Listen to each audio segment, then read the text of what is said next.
This title is narrated with virtual voice, computer-generated narration for audiobooks. Stranger Things in the 80s, by Joseph Vogel. Introduction. We never wanted to wink at the audience.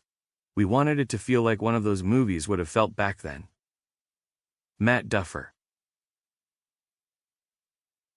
The beginning of the end. As a child of the 80s, Stranger Things hooked me from the opening title sequence.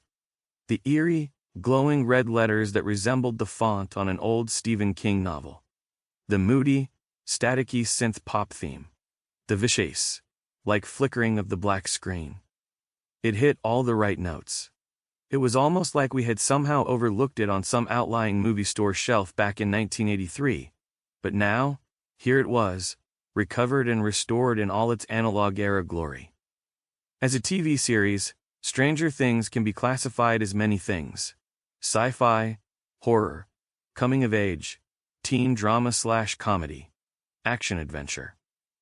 But it is, perhaps above all, a tribute to an era, as the show description puts it, a love letter to the 80s. That's the focus of the book in your hands. It documents how thoroughly immersed the show is in 80s culture, from its movies, to its music, to its technology, fashion, culture, and politics. Instead of a series of lists or trivia, my approach was to dig deeper into the context and really explore the connections between the series and the era.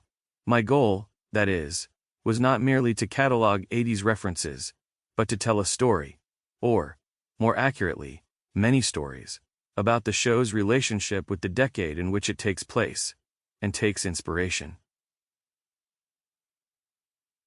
A cultural phenomenon. When Stranger Things first premiered in the summer of 2016, no one could have predicted what it would become. The cast was mostly unknown.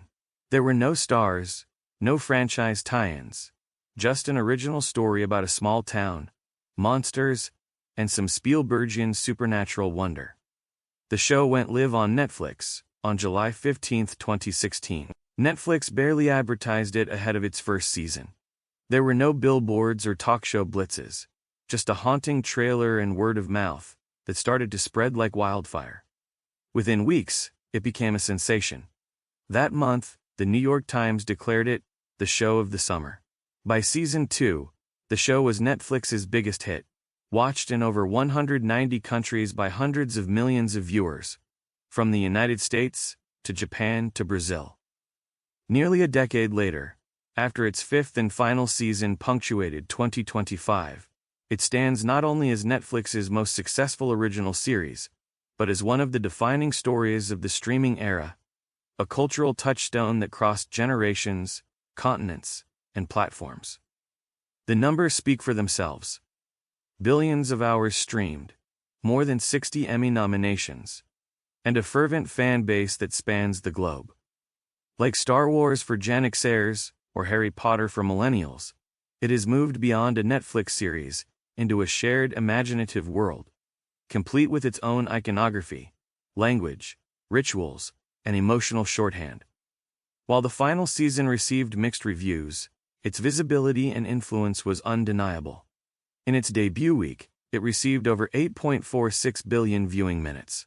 That number nearly tripled by the end of 2025, officially making Stranger Things the most watched show in the history of Netflix. Flashback to 2016, and no one had heard of Eleven or Chief Hopper, or Steve Harrington, or Vecna, all now household names. The Upside Down, Hawkins Laboratory and Demogorgons weren't yet part of our cultural lexicon. The show's imagery and quotes have become modern folklore.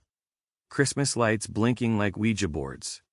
Kids racing down misty suburban streets on BMX bikes. 11, nose bleeding, hand outstretched. Kate Bush's, running up that hill, playing as Max defies Vecna. It made stars of Millie Bobby Brown, Finn Wolfhard, and Sadie Sink.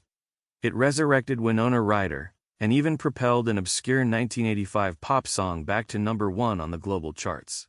Halloween costumes, Funko Pops, immersive experiences, Stranger Things became not. To keep listening to this audiobook for free, click the link in the description.